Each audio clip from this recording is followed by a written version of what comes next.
ஊருக்கு போனதுலேருந்து வேலைகள் பார்த்தீங்கன்னா ஃபுல் டைம் வேலையாக இருக்கிற மாதிரி ஃபுல் டைம் ஆஃபராக வேலையாக தான் போயிட்டு இருந்தது. ஏன்னா பார்த்தீங்கன்னா பேர்டு அன்னைக்கு கூட கோவிலுக்கு போக முடியல, அந்த டைம் கூட வேலை கரெக்டாக இருந்துச்சு.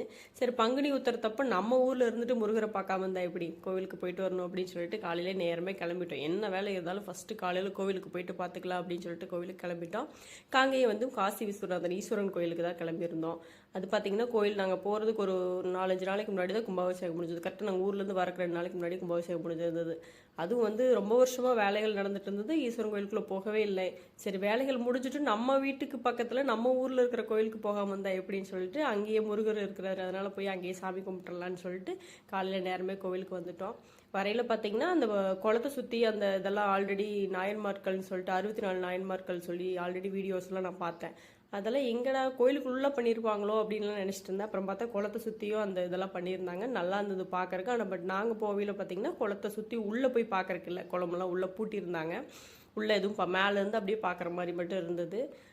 நல்லா அந்த முதல்ல பார்த்திங்கன்னா சின்னதாக இருந்த மாதிரி இருந்தது. நல்லா மீனெல்லாம் தெரியும், போய் எட்டி பார்த்தாலே குளத்துல மீன் நல்லா தெரியும். இப்போ அந்த கோயிலோட குளத்தை நல்லா பெருசாக சுற்றி நல்லா கட்டி சூப்பராக பண்ணிட்டாங்க. போயிட்டு எல்லாம் முருகரையெல்லாம் பார்த்து சாமியெல்லாம் கும்பிட்டுட்டு முதல் வேலையை அவருக்கு பிளட் டெஸ்ட் எடுத்துடலாம். ஏன்னா இப்போ கொஞ்சம் நாளாக வெயிட் டக்குன்னு வெயிட் குறைஞ்சிட்டு இருக்கிற மாதிரி எனக்கு ஃபீல் ஆகிட்டே இருந்தது. அவர் நல்லா தான் இருக்கேன், வேண்டாம் அப்படின்னாரு. இருந்தாலும் எனக்கு கொஞ்சம் மனசுக்குள்ளே பயம் இருந்துகிட்டே இருந்தது. சரி, ஒரு டெஸ்ட் பார்த்துடலாமே அப்படின்னு சொல்லிட்டு அதுக்கு டெஸ்ட் கொடுத்துடலாம் அப்படின்ட்டு கிட்டத்தட்ட முந்தின நாளே போனோம். சாப்பிடாம வரணுங்க அப்படின்ட்டாங்க. நீங்கள் எல்லா டெஸ்ட் எடுக்கணும்னா சாப்பிடாம வரணும். சரி, ஓகே. கோயிலுக்கு போயிட்டு பங்குனி உத்தரத்தன்னைக்கு நாள் பிளட் டெஸ்ட் எடுக்கிறது தான் வேலையாகவே இருந்தது. போய் பிளட் டெஸ்ட் எடுத்து கொடுத்துட்டு திரும்பி ரிட்டன் அந்த வழியாக தான் நாங்கள் கோயில் வழியாக தான் வந்தோம். கரெக்டாக பார்த்தீங்கன்னா திரும்பவும் முருகர் தரிசனங்க.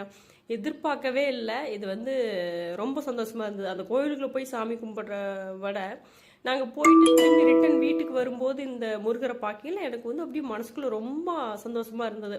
ஏன்னா நாங்கள் கோவிலில் ஐயரே இல்லை, நாங்கள் ஐயர் இல்லாமல் நாங்களே சாமி கும்பிட்டு வந்த மாதிரி இருந்தது. திரும்ப முருகர் முன்னாடி நிற்கிறோம். அப்போயே பயங்கர சந்தோஷம். அப்பா இன்னைக்கு நாள் சூப்பராக தரிசனம் கொடுத்துட்டாரப்பா அப்படிங்கிற மாதிரி இருந்தது.